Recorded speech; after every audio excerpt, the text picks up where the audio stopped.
Bonjour à tous et bonjour Nathalie. Je suis Muriel Marchand, je suis tarologue et coach en loi d'attraction. Oui, c'est possible.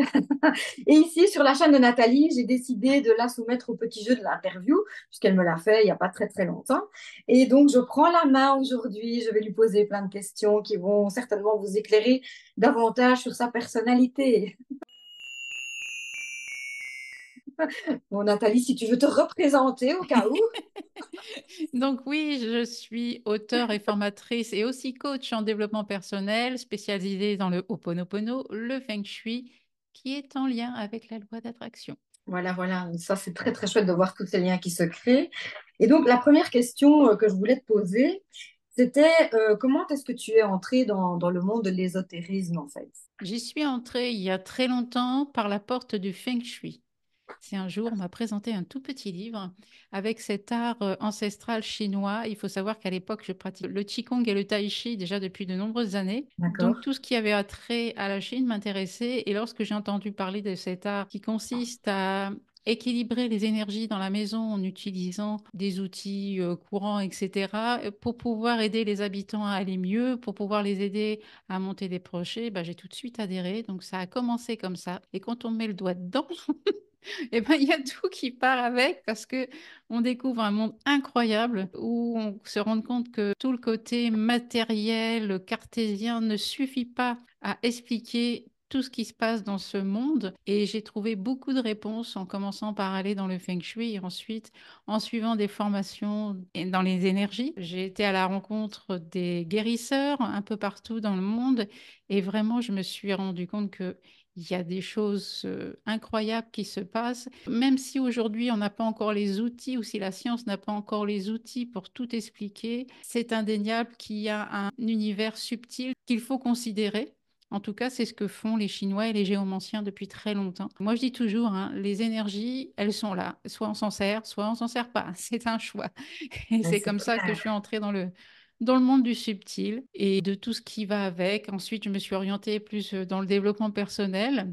Les énergies sont toujours avec moi, hein, elles me rattrapent plus ou moins selon les activités que je fais, mais je les prends en compte à un autre niveau, plus au niveau émotionnel, on va dire. Mais j'adore ta phrase, les énergies sont toujours là, soit on s'en sert, soit on s'en sert pas. Moi, je vais me servir de cette phrase. Plus encore. Je voulais aussi savoir qu'est-ce qui t'avait séduit en fait dans le Ho'oponopono. Parce que Oui, c'est alors vrai dans que mon c'est... parcours de Voilà. découverte, effectivement, je suis entrée en amour, comme disent nos amis québécois. Je suis tombée en amour avec le Ho'oponopono sur ce parcours, cette pratique qui nous vient de Hawaï et qui permet de se réconcilier avec cette part de nous qu'on appelle moi profond, part divine, subconscient, âme, qu'importe le nom que vous lui donnez. Et ce Ho'oponopono est venu compléter ce que je faisais déjà en Feng Shui lorsque j'allais en clientèle, les aider à trouver des solutions adaptées à leur situation, à ce qu'ils voulaient mettre en place. Prenant en compte le Ho'oponopono, c'est devenu plus facile de comprendre ce qui se passait chez ces personnes. C'est-à-dire que le Ho'oponopono, c'est aussi l'effet miroir qui intervient. Lorsque on se retrouve face à une personne que l'on trouve jalouse, en colère, etc., eh bien, avec cette pratique du Ho'oponopono, on va comprendre que ce que l'on perçoit chez l'autre, c'est peut-être des croyances que l'on a, des choses que l'on Mhm. connaît et que l'on va mettre sur la personne que l'on a en face de nous. C'est-à-dire que peut-être que vous percevez chez quelqu'un de la jalousie, de la colère, etc., mais peut-être que c'est pas vraiment ce que cette personne ressent à ce moment-là. Elle est peut-être Mhm. stressée parce qu'elle a une mauvaise nouvelle, elle a peut-être vécu quelque chose de difficile. On va imaginer tout un tas de choses alors que la réalité de l'autre personne en face est certainement très différente. Avec le Mhm. Ho'oponopono, on cesse de juger l'autre et on cesse de se juger également. C'est-à-dire qu'on va réciter en boucle quatre mots qui sont désolé, pardon, merci, je t'aime, en silence dans sa tête, pour venir se poser en soi, prendre du recul et écouter sa petite voix intérieure nous guider. On n'est plus aux prises avec le mental qui nous dit oui, c'est toujours sur moi que ça tombe. T'as vu comment elle me regarde? Pourquoi il m'a parlé sur ce ton-là? Gna gna gna. Vous savez, cette Mhm. petite Oui, voix-là, comme ça. scénario mental, oui, on est doué Donc, pour on le ça. fait taire Doué. avec les mots du Ho'oponopono. Et ça permet donc de prendre du recul, de réfléchir et de se poser cette fameuse phrase aussi qui est on tourne cette fois sa langue dans sa bouche avant de répondre. Ben, c'est parfaitement ça. Parce que là, on va pas parler avec Le mental, on va parler avec le cœur, on va pas écouter le mental pour agir, on va écouter cette part de soi qui sait exactement la décision à prendre. Le mental, il agit toujours de la même façon depuis qu'on est tout petit. Mhm. Résultat des courses, il n'a pas forcément fait que des bons trucs, on est d'accord. Non? Donc l'idée, c'est de couper ces habitudes-là pour aller chercher d'autres réponses en soi. Pour moi, ça a résonné avec le feng shui parce que la maison est le reflet de notre intérieur également. D'accord. Bah, c'était ma question suivante, donc tu Ouais. anticipes très bien.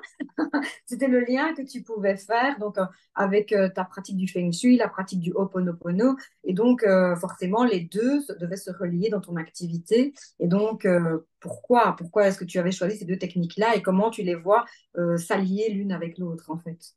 En fait, je rentre chez quelqu'un, quand je rentre dans sa maison, dans son appartement, je sais exactement où la personne en est parce que on va afficher sur les murs de sa maison la façon dont les meubles sont agencés également, les couleurs, tout ça, ça va refléter ce que l'on a en nous, même si on vit à plusieurs dans la maison.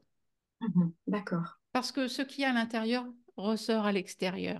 Mais ce qui est à l'extérieur va aussi impacter sur votre intérieur. Donc il y a des allers-retours sans arrêt qui se font entre les deux. C'est pas évident à faire comprendre aux personnes qui vivent voilà dans un environnement qui est le même depuis des années et de leur dire que peut-être que si elles changeaient certaines dispositions d'objets dans leur maison, qu'elles déplaçaient certains meubles ou qu'elles enlevaient certains objets qui ne leur servent plus, eh ben, ça va avoir un impact aussi sur elles, Mhm. sur leur vision des choses et qu'il y a certainement des blocages qui vont se lever, d'autres perceptions qui vont apparaître. Parce que dans le Feng Shui, on parle de réharmoniser, de rééquilibrer. C'est-à-dire quand c'est comme ça, quand c'est trop yang ou trop yin, eh bien, on va tâcher de rééquilibrer l'ensemble en ajustant la lumière, le décor, etc., la fluidité dans le lieu, de façon à créer quelque chose qui est en rapport avec ce que la personne veut vivre. Parce que là encore, Mhm. on ne fait pas du feng shui pour du feng shui. On ne va pas ouvrir un bouquin et se dire, ah, mon lit, il faut qu'il soit positionné comme ça, donc je vais le mettre comme ça. Non. Qu'est-ce que vous avez envie de vivre dans cette maison? Pourquoi moi, en tant qu'expert feng shui, je vais venir chez vous et travailler sur vos intérieurs, hein, l'intérieur de la maison, mais aussi celui-là. Bien Ça va sûr. Mhm. impacter très profondément. Donc, l'idée, c'est ça, c'est qu'est-ce que vous voulez vivre dans ce lieu? Qu'est-ce que vous avez envie d'y mettre? Ou Mhm. alors, qu'est-ce que vous ne voulez plus? Si c'est difficile de savoir ce que l'on veut, on commence par ce qu'on ne veut plus. On ne fait pas du feng shui pour du feng shui. Et cette transposition de l'intérieur vers l'extérieur est complètement en lien avec la pratique du Ho'oponopono. Quand on n'arrive pas à faire le tri chez soi, on se dit que peut-être je devrais faire le vide, etc. Mais on n'y arrive pas. Alors, nettoyer avec Ho'oponopono, sur cette envie de faire le vide, de nettoyer ce placard, et c'est surtout cette frustration de ne pas y arriver, parce que peut-être que derrière cette frustration, eh bien, ces objets qui sont là représentent un passé, une histoire, quelque chose, un événement qu'il est difficile aujourd'hui de regarder en face Mhm. et d'y aller doucement, d'y aller une étape à la fois.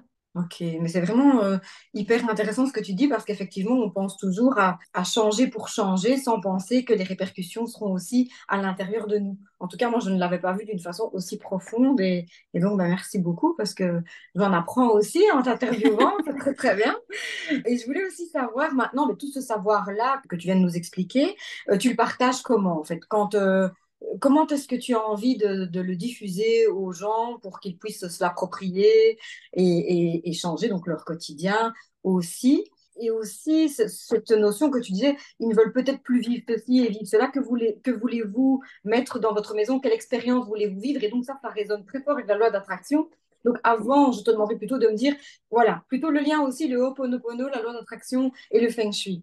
On va d'abord répondre à ça. Effectivement, lorsque je vois les personnes en coaching Feng Shui, on va poser la question pourquoi? Et c'est comme en loi d'attraction, qu'est-ce qu'on veut dans la vie? Pourquoi on veut les choses? Pourquoi on veut faire ça? C'est de définir le sens de tout ça, le but, qu'est-ce qu'on a envie d'obtenir comme résultat. Et c'est en lien avec la loi d'attraction parce qu'on travaille donc sur les énergies du lieu, mais surtout, il faut savoir que le lieu, s'il a sa propre énergie, les habitants vont impacter énormément le lieu de leur énergie également. Et c'est plus cette énergie-là qui m'intéresse. Mhm. Parce que effectivement, je sais que tout part de nous. On parle de ça dans la loi d'attraction également, c'est que tout part de nous et que en modifiant ce que nous sommes au plus profond, c'est-à-dire en changeant notre attitude, nos habitudes, ça va avoir un impact sur l'extérieur. ça va avoir un impact dans notre existence également. Et on peut s'aider de sa maison pour pouvoir justement changer ce qu'il y a en soi et y aller doucement, pas à pas. Et Mhm. comme je disais tout à l'heure, chaque objet qu'on a mis dans son intérieur a une histoire. Et c'est pour ça que j'aime bien le travail de Marie Kondo, celle qui a écrit Le Mhm. Rangement, la petite dame qui nous vient du Japon et qui parle de vraiment d'accueillir ces objets, de leur dire merci lorsque on veut s'en séparer parce qu'ils nous ont servi à un moment donné. En fait, c'est un lien énergétique, mais aussi avec Bien notre sûr. histoire, notre passé.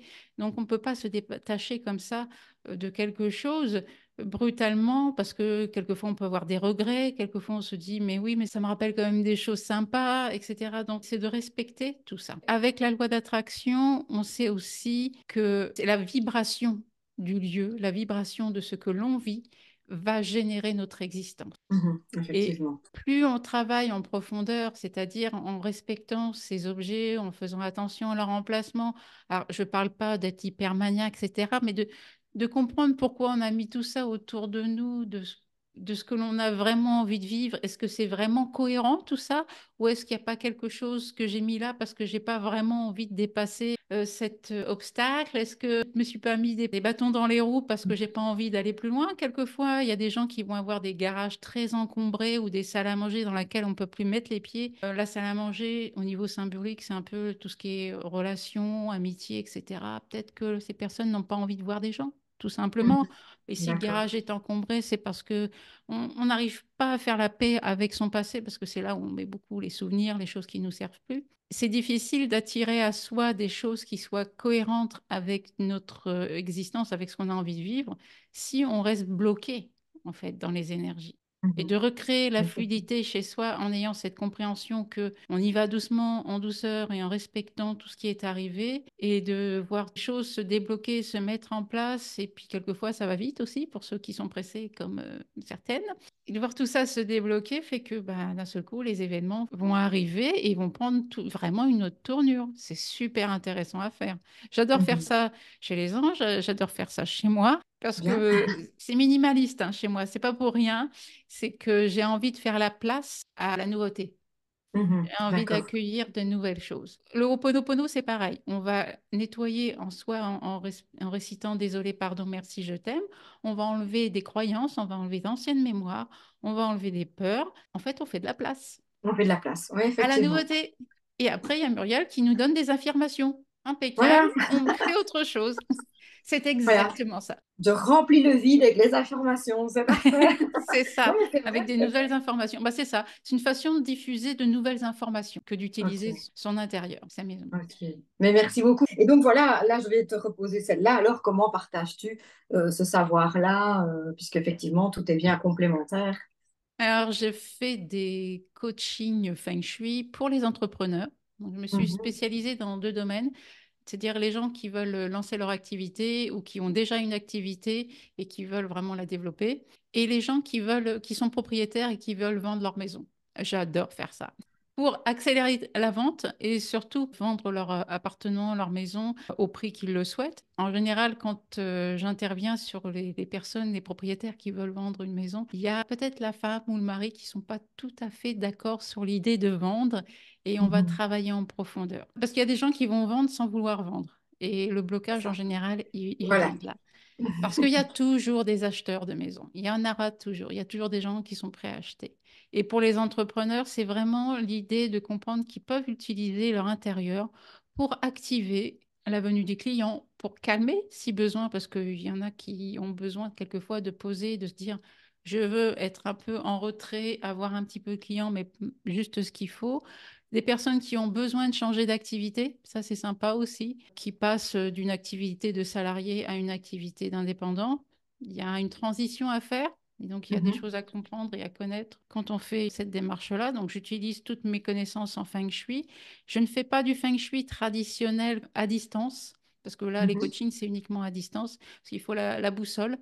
Le Lopan C'est est ça. calculé, etc. Bon, j'adore faire ça, mais les déplacements sont trop onéreux, donc je préfère m'en tenir au coaching Feng Shui avec l'observation, l'école de la forme et toute la symbolique de la maison, et ça marche super bien. Et j'ai fait le stage Home, parce que j'ai développé la méthode Home, c'est-à-dire Ho'oponopono avec le Feng Shui. Avec le feng shui. Ah, Donc très là, bien. pendant ce stage, les personnes viennent avec le plan de leur maison et on fait le travail là-dessus ensemble pendant 2 journées. Et j'ai eu des demandes maintenant parce qu'il y a des personnes qui voudraient avoir une certification Home pour être coach. Pourquoi Ah, pas? Certainement que je ferai ça dans l'année. ah oui, J'avais prévu ça au cours premier semestre, mais je pense que je vais reporter certainement après l'été maintenant. Mais bon, l'idée, elle est là déjà. l'idée est là. De Mhm. commencer, voilà, je vous donne tous les outils pendant 2 jours pour travailler sur votre maison. Et puis, si ensuite vous voulez devenir coach home, c'est-à-dire faire ça à distance comme moi je fais avec les personnes. J'ai choisi les propriétaires et les entrepreneurs. Vous pouvez choisir les personnes qui ont besoin de trouver l'amour, avoir une famille, etc. Il y a tellement de possibilités justement dans ce genre de coaching, c'est sympa de le développer. Je fais aussi des lectures intuitives Ah oui. flash de la maison, voilà, où les gens filment certaines parties de leur maison. J'ai tout indiqué sur mon site. C'est ça qui est bien quand on travaille dans les énergies, c'est que c'est de l'échange. Et bien sûr, on aide quelqu'un qui en a besoin, mais ça continue de nous soigner si le mot est approprié aussi. C'est vraiment très, très chouette. Ça nous nourrit vraiment quand on aide Mhm. quelqu'un. Moi, j'ai la sensation que quand j'explique des choses ou quand j'aide une personne à débloquer des situations, je le sens qu'il se passe quelque chose et ça me nourrit et que, waouh, il y a un truc qui s'est passé, ça fait plaisir. Ça fait vraiment plaisir. Bon, en tout cas, merci beaucoup. Je suis très contente d'avoir fait cet exercice avec toi, puisqu'en général, c'est toi qui poses les questions. Ben voilà, comme ça, on en sait plus aussi. Merci beaucoup pour toutes ces explications. Ça donne envie, en tout cas. Merci à Merci toi. Merci beaucoup. Muriel et à très bientôt. Donc, si vous avez des questions, n'hésitez pas à les poser en commentaire. On se fera un plaisir d'y répondre. À bientôt. À bientôt.